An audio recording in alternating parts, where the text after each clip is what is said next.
The hurricane was closing in and my 65-year-old husband abandoned me to be with his first love. I told him that I was terrified of the storm and begged him to stay, but he simply said, "Stop making a fuss. Renee is the one who's truly scared. She's always been afraid of weather like this. She needs me." Ever since Javier reunited with Renee, the first love he hadn't seen in 50 years, he had spent almost all his days rushing to see her, reminiscing about the past. Now, as the hurricane raged outside, he answered her call and immediately reached for his coat. The wind howled against the windows. I begged him to stay, even broke down in tears. But he looked at me and said, "Leslie, listen to me. Renee only came to this city because of me. I can't just leave her alone. The storm destroyed the home I had lived in for 40 years. Javier destroyed the marriage and love I had built with him. Later, when I filed for divorce, he refused to let go and followed me everywhere, pleading with me. Leslie," he said, "it's always been you. I have only ever loved you." 2 weeks ago, a user named Hugh posted online, seeking help to find his mother's first love. His mother had met her first love as a teenager, but they were separated by misunderstandings, and now, 50 years later, she still couldn't let go of him. I was deeply moved by their love story.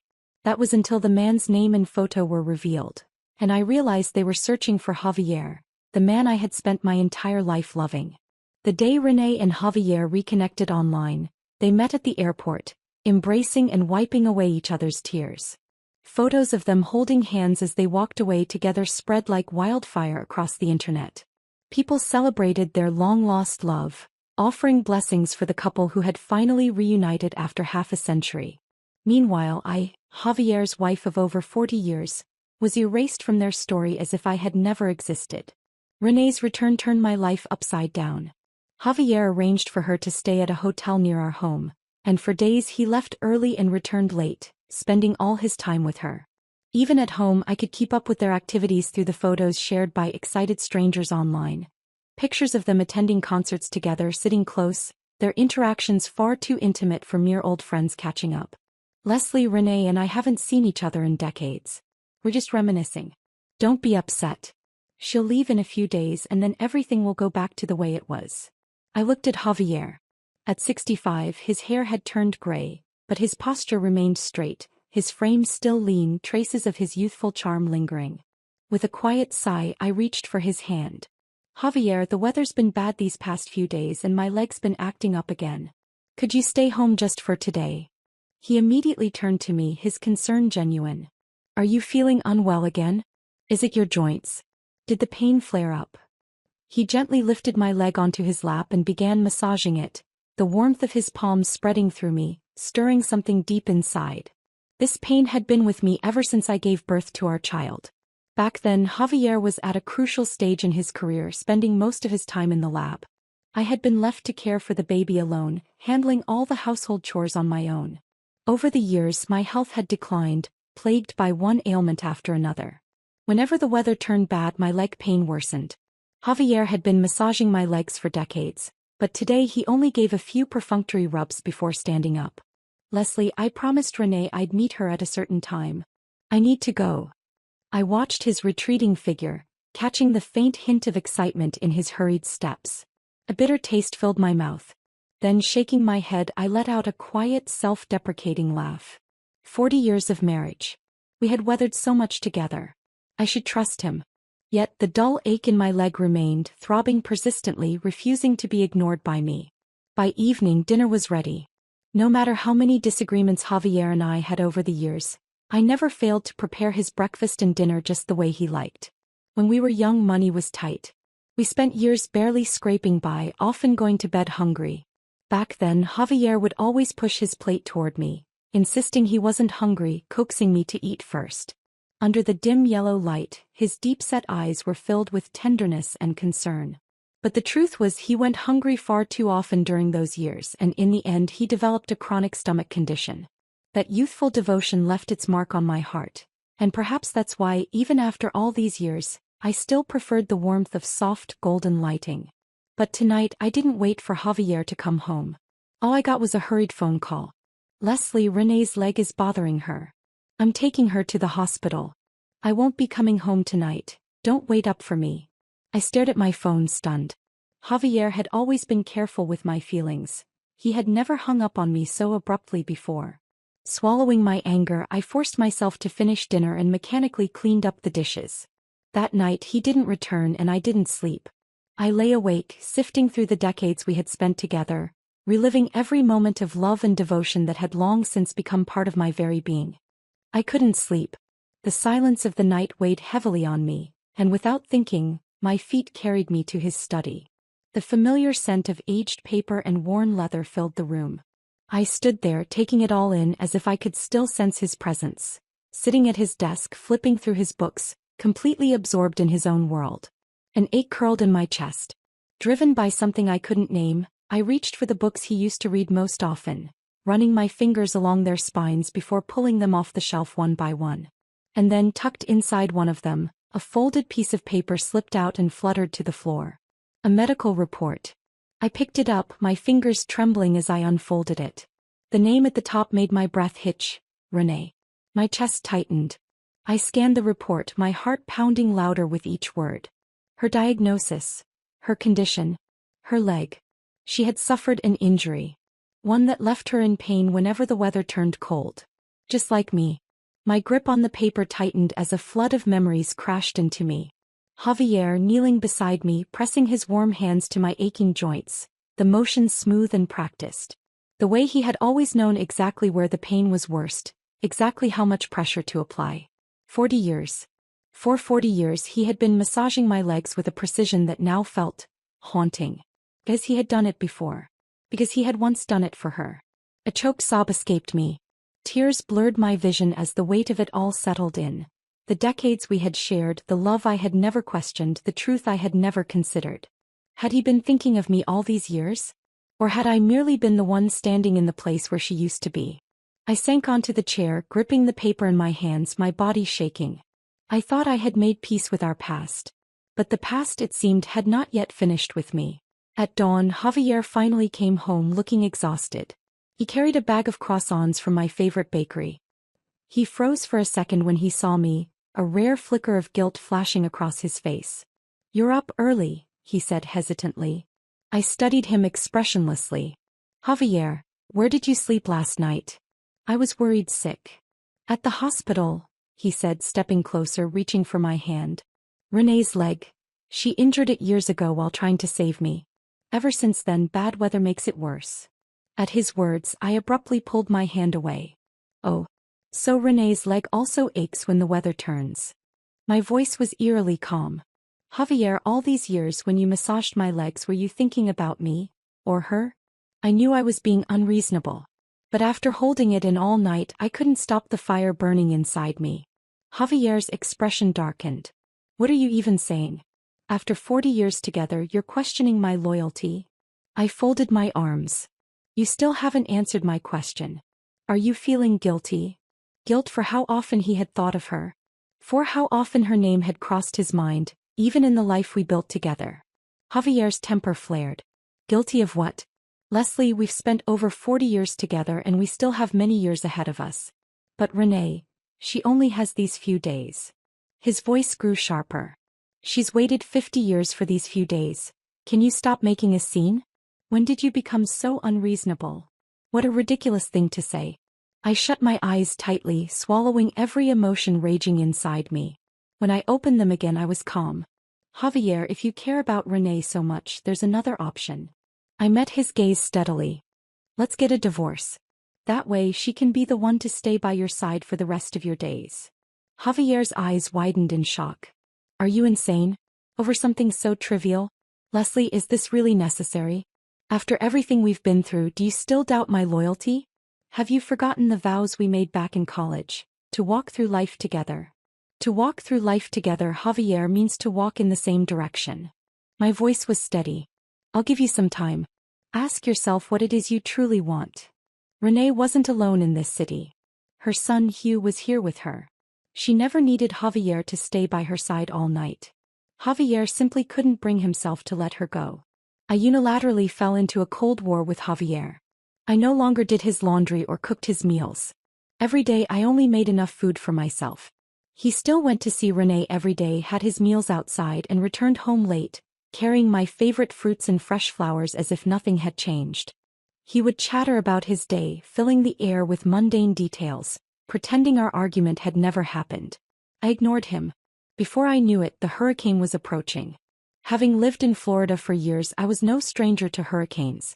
But this one was different, stronger, more menacing. The entire city braced itself. Our son Daniel called urging us to leave. He had even bought us plane tickets. I thought about it but decided to stay. This house was the first home Javier and I had bought after we got married. We had lived here for over 40 years. A few years ago we even renovated it. I wasn't ready to leave. On the day I went to stock up on supplies, I drove to the supermarket alone and filled my cart to the brim. After checking out, I stared at the 2 overloaded bags of groceries and against my better judgment called Javier. He didn't answer. Then I remembered, he had mentioned he would be seeing Renee off today. Sighing, I pushed the cart outside and began the arduous task of loading everything into the trunk. As I bent down to lift another bag, I caught a glimpse of something in the corner of my eye. Javier. With Renee. Behind them, Renee's son Hugh was pushing a shopping cart overflowing with supplies. They looked harmonious. Anyone passing by would assume they were a family of 3. Javier spotted me and came to an abrupt halt. His eyes immediately dropped to the heavy bags at my feet, his brows furrowing. "Why are you lifting all that by yourself? You should have called me, I would have helped." "How thoughtful." I pulled out my phone and waved it at him. "I did. You didn't answer. I assumed you were at the airport." His expression tightened. "I'm sorry. I must have left my phone on silent. Renee's flight was cancelled, so I came with them to pick up some supplies." Before I could respond, Renee stepped forward with a warm smile. "You must be Leslie. Javier talks about you all the time. He wasn't exaggerating when he said you're kind and gentle. It's so lovely to finally meet you." I returned her smile. "How are you feeling these days? Did you enjoy staying here?" "Oh, I love the climate," she said brightly. "Javier actually invited me to stay and settle down here. He's been so generous, he even helped you find a job in town. Looks like we'll be seeing each other often. I hope that won't be a bother to you and Javier." I felt my stomach turn. "Oh, that's wonderful," I said, my voice devoid of emotion. "Congratulations on finding a place you love." I didn't care to dissect her words, nor did I have the energy to untangle the truth from the lies. But I knew without a doubt that Javier had lied to me. The flight hadn't been cancelled. Daniel had called me earlier and told me there were still flights out today. Without another glance at Javier, I turned on my heel, climbed into my car and drove away. Javier and I met in college, where we shared some of the best years of our lives. We were young, ambitious, full of dreams and aspirations for the future. Ours wasn't a whirlwind romance born of love at first sight, but rather a slow and steady pull. 2 people drawn together through the quiet accumulation of time and understanding. The day Javier confessed his feelings for me, he was honest about his past. He told me about Renee, the girl he had once loved in his youth, the one he had shared his early dreams with. But then he took my hands in his and said, "The past is gone, buried like yesterday's sunset. My heart belongs to you now. For the rest of my life I will cherish you, honor you. This is my promise, as true as the rising sun and the setting moon." And after we married, he kept that promise. He supported my career wholeheartedly, took pride in my successes, never once making me feel small. At home, he wasn't like other men who shrugged off responsibilities. He shared the burdens, doing his part without complaint. For decades, I never once doubted his love, his integrity. Javier was a man of principle, steadfast and honorable. But for Renee, he lied to me. The very morals that had defined him, that had guided him throughout his life, none of them seemed to matter anymore. A tight, invisible net wrapped around my chest, squeezing, suffocating, filling every breath with sharp, stinging pain. Through the reflection in the car window, I saw my own face, streaked with tears, pale and hollow. My cheeks were as cold as my heart. By the time the hurricane made landfall, Javier finally returned, battling against the wind and rain. I had already filled every possible container with water, charged all our devices and prepared the house as best as I could. I dragged the sofa into the corridor away from the wind, where Javier and I huddled together, waiting for the worst to pass. The storm battered the windows, shaking the house to its core. I felt dizzy, the relentless force of nature making my head spin. Just as the nausea crept in, Javier pulled me into his arms. He was old now. His arms, once strong and firm, had lost their strength, his skin marked with wrinkles and age spots. But these were the same arms that had held me through every stage of our life, through youth and middle age, through hardships and joys. No matter what, whenever I needed them, they had always been there. Dazed, I heard my own voice ask, "Is Renee really staying here for good?" "No, Leslie," he said immediately. "She's leaving after the hurricane. You have to believe me. I helped her younger son Hugh find a job, but I never invited her to stay. But she'll be going back to stay with her older son soon, not here." I wanted to believe him. I wanted to say something else, but before I could, his phone rang. On the other end, Renee was crying. She sounded terrified, her voice trembling as she pleaded, saying she was scared and needed him. Javier's voice softened instantly. "It's okay, Renee. Don't be afraid. The hotel is safe. Just hold on a little longer. I'll come as soon as the winds die down. Don't be scared." The illusion of warmth shattered. I said nothing and curled deeper into the corner of the sofa. Javier looked at me, hesitating as if searching for the right words. But in the end he said nothing at all. When the eye of the storm arrived, the winds died down, granting a brief moment of eerie calm. Javier stood up immediately. He grabbed his keys, preparing to leave. I watched him in silence. At the door he turned back. "Leslie, just stay here. I'll be back soon." Javier left. I rose from the sofa and stepped onto the balcony. Below, he was fumbling with the electric scooter, trying to get it started. I called him. "Javier," I said quietly. "I'm scared too. Can you stay?" There was a long pause. Then he sighed. "Leslie, we've lived through hurricanes for decades. We know how to handle them. But Renee, she's different. She only came here because of me. I can't leave her alone." And with that he hung up. I stood there watching his figure disappear into the storm. And suddenly I remembered another hurricane, 30 years ago. That time Javier had been at the lab, too busy to come home. I had been alone, just like tonight, hiding in the corridor as the storm howled around me. I had been younger then, scared, shivering, desperate enough to call him. And the moment the eye of the storm arrived, he came back. He had returned for me, soaked in rain and mud, his eyes filled with nothing but worry and urgency.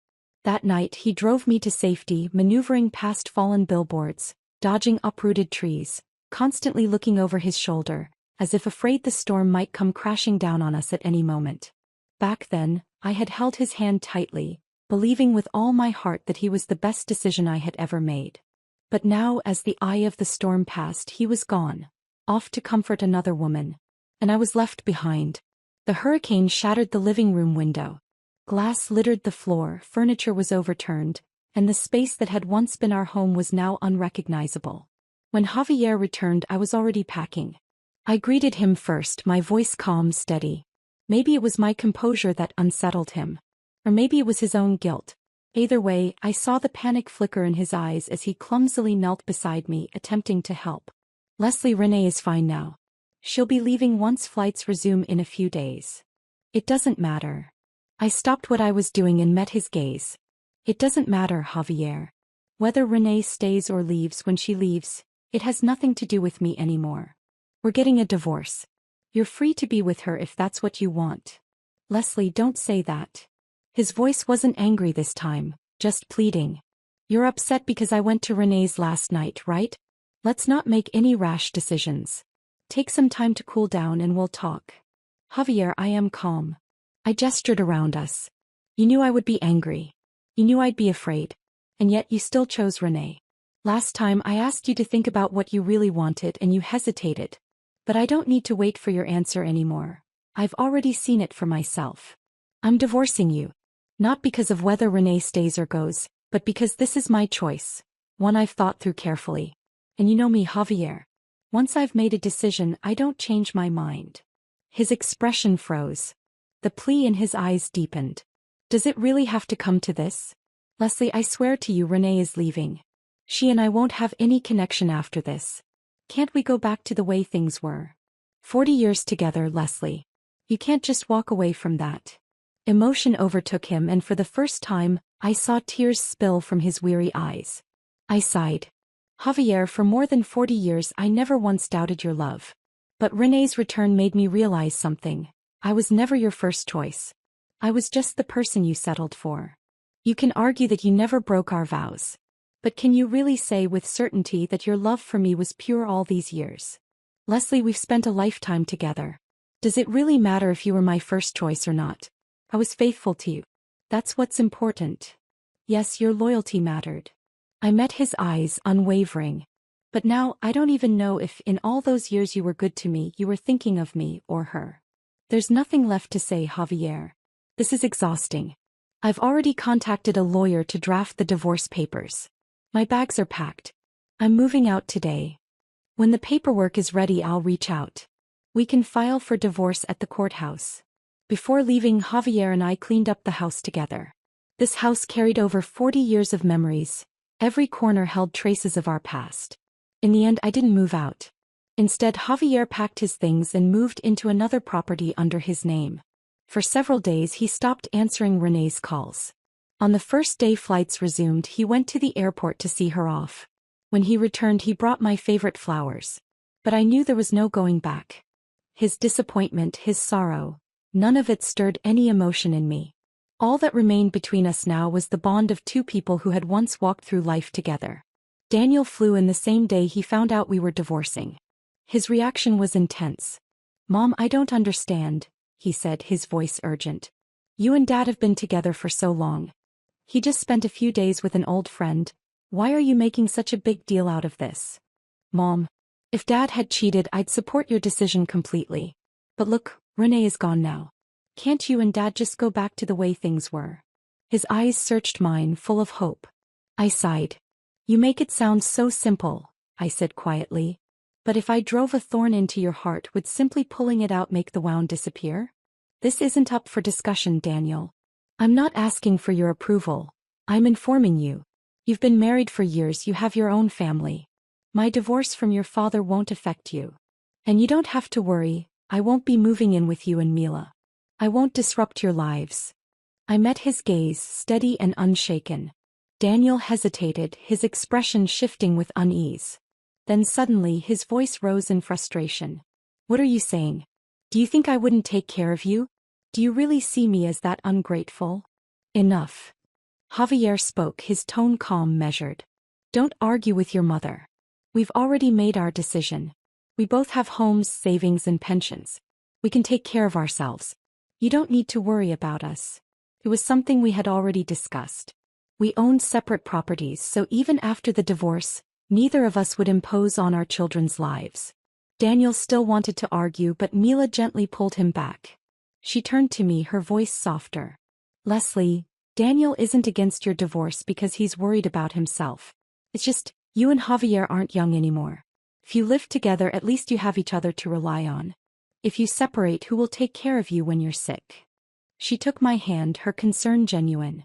"I know this hurts you, but are you really willing to throw away decades of marriage because of someone who doesn't even matter anymore?" I patted her hand reassuringly. "I know you're both looking out for us, but marriage isn't something you just settle for. Even though Javier and I are divorced, the years we spent together don't disappear. It's not like we'll never speak again. We'll still be there for each other when it matters." Hearing this, neither of them tried to dissuade me any further. The divorce process went smoothly. On the day we received the final papers, Javier and I shared a quiet dinner together before parting ways. At the street corner, I turned back once. He was still standing there watching me, his eyes rimmed red. I took one last look, then turned away and walked on without hesitation. After the divorce, I suddenly found myself with an abundance of free time. The next day, I signed up for a floral arrangement class. In my younger years, I had been consumed by school, then work, then family. Even after retirement, I spent years helping Daniel raise his children. Javier and I had planned to travel together in our later years. Now those plans had changed. Instead, I decided I would still travel, but alone on a long road trip, setting out on a journey that belonged solely to me. I remained in the same house, and sometimes out of habit I would still call Javier's name without thinking. After all, his presence had been woven into the fabric of my life for decades. Untangling it was not so simple. To keep myself busy, I signed up for community volunteer work in addition to my floral classes. Every morning after class, I would put on my volunteer vest and roam the neighborhood with a few friends, looking for people in need of assistance. Life became lively and full again. One afternoon after finishing my work, I was walking home when I saw Javier standing at my doorstep, waiting. I hesitated. He had been coming by every few days, but I had been avoiding him.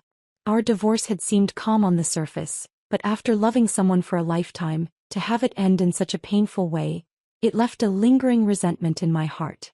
I instinctively stepped back, hiding behind a tree at the street corner, unwilling to face him. Just then a figure rushed past me and grabbed Javier's sleeve. "Javier," Renee's voice rang out, filled with urgency. "Why didn't you tell me you and Leslie got divorced? If you hadn't told me, I wouldn't have even known. How could you be living alone like this?" Javier flinched, clearly startled. He glanced around, then carefully pulled his sleeve from her grasp. "I thought you left. Why are you back?" Renee's eyes reddened, her voice soft with emotion. "Hugh told me about the divorce, so I came back right away. Javier, I can't just leave you alone. Let me take care of you from now on." Javier was silent for a long moment before finally speaking. "Renee," he said slowly, "I know my actions over the past few weeks caused misunderstandings. Both you and Leslie misread my intentions, and that's why she left me. I was happy to see you again after 50 years. I wanted to be a good host to make sure you were taken care of. But I need you to understand, I don't have those feelings for you anymore. I know this might hurt you, but I have to say it. After we parted ways all those years ago, I met Leslie. And from that moment on, my heart belonged to her." Renee reacted instantly. "It doesn't matter," she blurted out.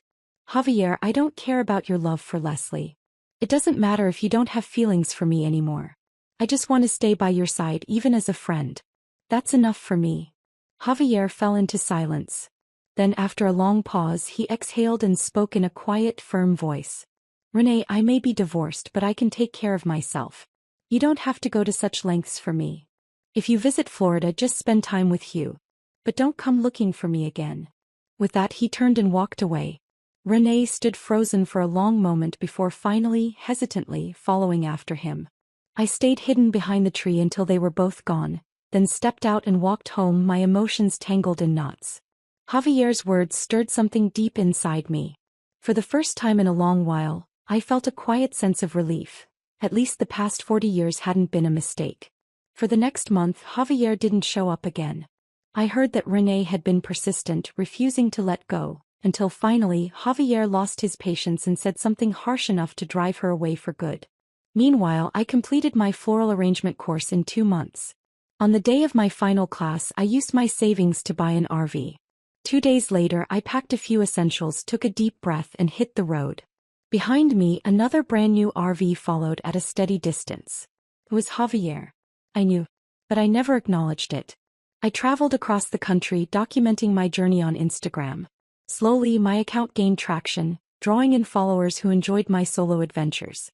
All the while, Javier trailed behind. Not too close, not too far, never interfering, never speaking. 3 months later, I arrived in Chicago. The first place I visited was my alma mater, the very place where Javier and I had met all those years ago. That night, for the first time, I invited him to join me. Together, we retraced our steps, walking through the places we had once wandered as young students, capturing new memories in photographs. After months on the road, Javier looked noticeably better. His posture stronger, his eyes clearer, holding the same quiet admiration he had once shown me in our youth. When it was time to leave the city, I waved him goodbye. "The rest of the journey," I said with a small smile, "I think I'd like to see on my own." Unexpectedly, Javier's appearance in my posts caused my account to go viral. It all started when a follower recognized him as the man from Hugh's widely shared love story months ago. Soon, people flooded my comments asking for confirmation. More and more users began prying into my relationship with Javier, eager to know what had happened between him and Renee. The sudden surge of attention felt overwhelming. So, I made a simple post explaining the situation. I clarified that Javier, Renee, and I had all moved on with our separate lives. There was no lingering drama, no unfinished business. Once people understood the full story, many were left speechless. But the real uproar began when internet sleuths returned to Hugh's original post, leaving a flood of new comments. One particular comment caught everyone's attention. "I know the woman from Hugh's post, Renee. When they first shared their story about her searching for a long-lost love, I found it ironic because I'm her neighbor. Her story sounds touching at first, but if you look at the timeline, she married someone else right after she and Javier split up. She had 3 sons and 2 daughters. None of her children turned out particularly successful, and after her husband passed away last year, she struggled financially. When she set out to find Javier, she bragged to the neighbors about how amazing her first love was. She claimed she was going to reunite with him and that he would take care of her. She even mentioned how he could help her sons land good jobs. Looking at it now, this so-called reunion after decades apart was nothing more than a calculated plan to leech off him. I don't know why it ultimately failed, but it did break up Javier's marriage. And now she's back and her children are furious with her for failing to secure her first love's financial support. She's having a rough time. The internet erupted. People who had once genuinely rooted for their love story felt betrayed, realizing they had been fooled. The backlash was swift and relentless. Hugh, whose account belonged to Renee's youngest son, was bombarded with criticism until he finally deleted his profile. As for Renee, without savings or support, she found herself in a dire situation. She was pitiful, but I felt no sympathy for her. She had gambled everything on deception, and this was the price she paid. The internet's interest burned hot for a while, then as always moved on to the next topic. I, however, remained focused on my journey, traveling, capturing moments through my lens and sharing the beauty of the world as I saw it. Javier still messaged me every day, sharing snippets of his journey. Whether it was the taste of a morning coffee or the wildflowers blooming by the highway, he described everything in meticulous detail. Sometimes I would reply, telling him about my own travels. We spoke like old friends, casually exchanging stories. Yet neither of us dared to acknowledge the deeper undercurrents beneath our words. A year later, I finally fulfilled a dream from my youth. I made it to Alaska. I had always longed to visit that vast land, to witness the northern lights, to experience the raw serenity of nature untouched by the noise of the world. But life had always gotten in the way, postponing the trip again and again.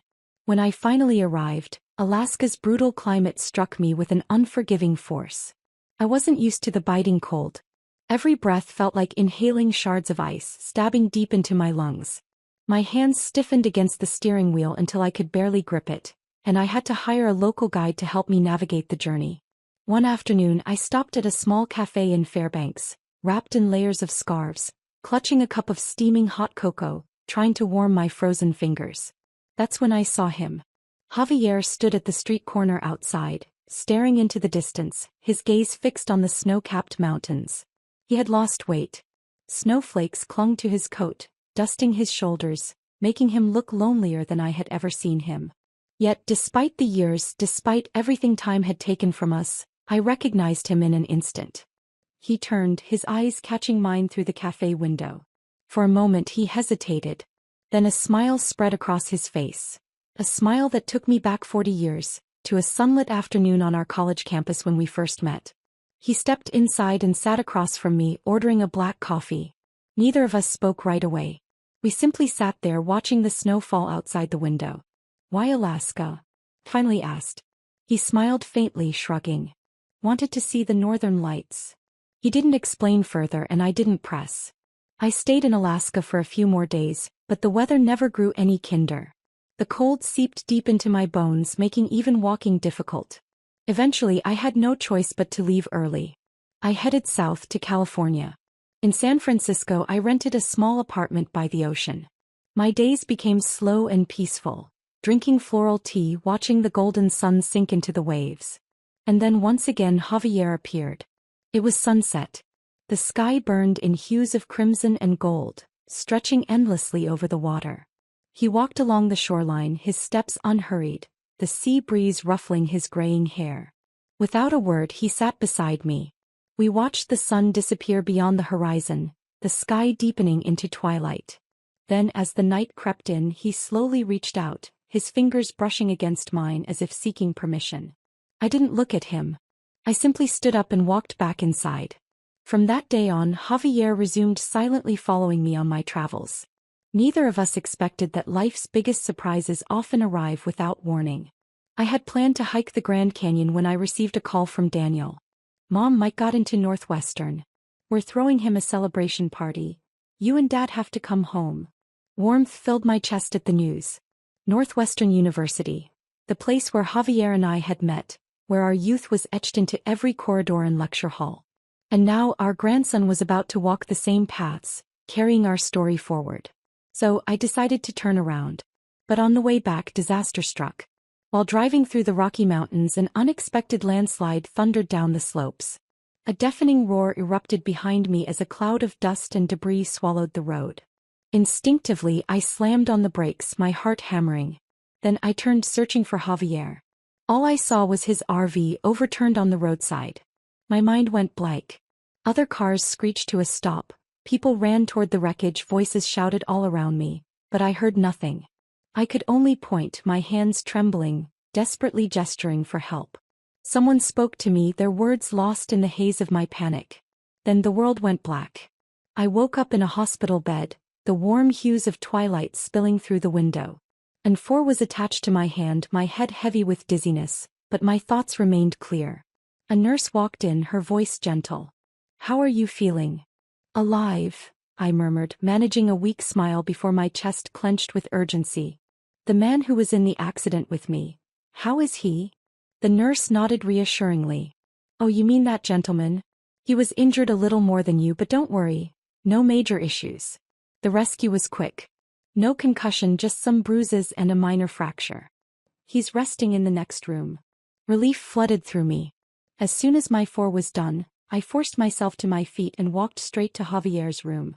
He was sitting upright, his forehead wrapped in bandages, his arm in a sling.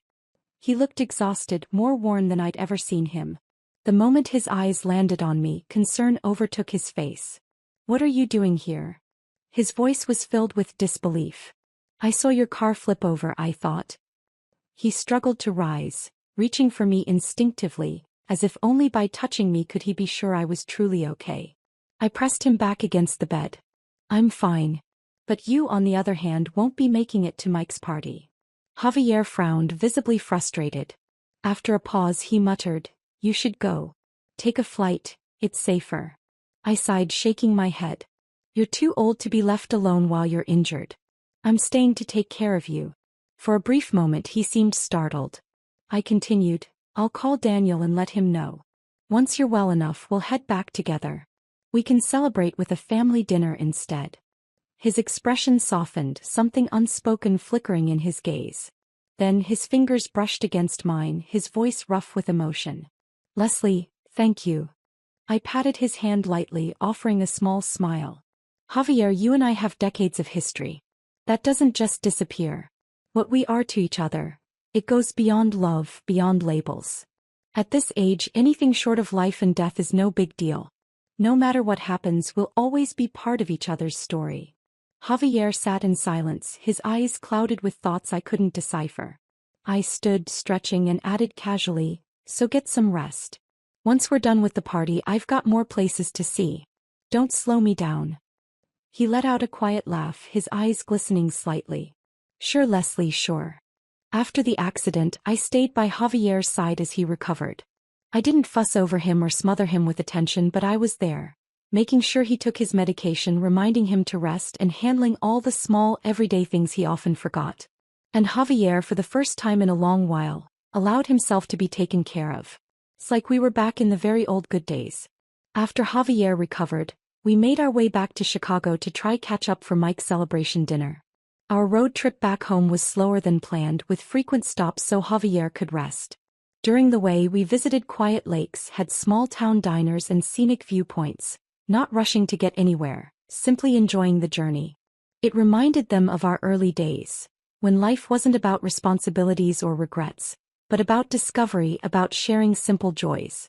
When we finally reached back in Chicago, I can sense that something has been back, some feelings that maybe both Javier and I haven't been enjoyed for quite a long time. The evening for Mike's celebration dinner was lively, filled with laughter, toasts, and the proud glow of parents and grandparents alike. For the first time in years, Javier and I sat side by side at a family gathering. He refilled my glass of wine before his own, subtly pulling my chair closer when someone squeezed past behind us.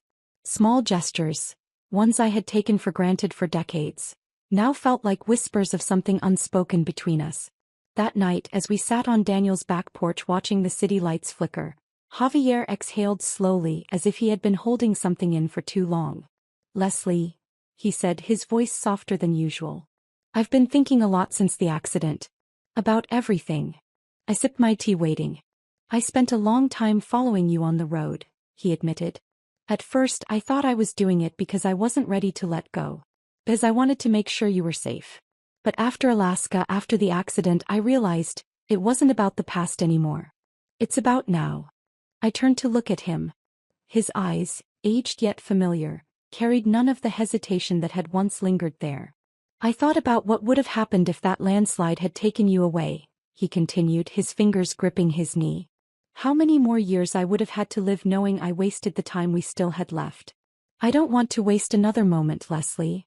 I looked at him for a long while. The man beside me wasn't just the man who had loved me for over 40 years. He was also the man who had hurt me, disappointed me. But he was also the man who had chosen, after all of it, to stay.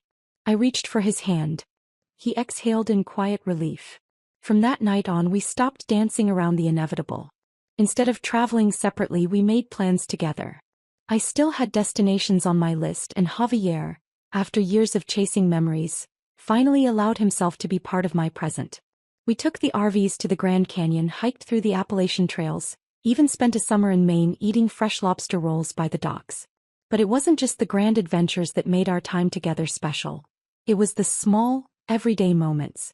The way he always made sure my tea was brewed just right, how he automatically handed me the fluffiest pillow whenever we checked into a new place. The way he still instinctively reached for my hand when crossing a busy street. Then one autumn, life gave us another unexpected turn. Javier fell ill. Nothing life-threatening, but serious enough to put him in the hospital for a while. Sitting beside him in that sterile room, I watched as exhaustion dulled his usually sharp eyes. And for the first time since we reunited, I truly saw how much time had passed. We were no longer the college kids stealing kisses between classes. We weren't the young parents juggling work and family. We weren't even the middle-aged couple navigating the aches and pains of growing older together. We were in the final stretch of our journey. And it was slipping by faster than either of us could hold on to. One evening, as I adjusted his blankets, he reached out and caught my wrist. "I used to think we had forever," he murmured. "But we don't, do we?" I swallowed against the lump in my throat. "No, we don't." He gave a weak chuckle. "So what do we do?" I sat down beside him, threading my fingers through his. "We love each other while we still have time. We make the most of every sunrise, every quiet night, every little moment we're given." A silence stretched between us, but it wasn't heavy. It was the kind of silence built from knowing someone so deeply, words weren't always necessary. Javier squeezed my hand. "Thank you, Leslie, for still being here." Tears pricked my eyes, but I smiled.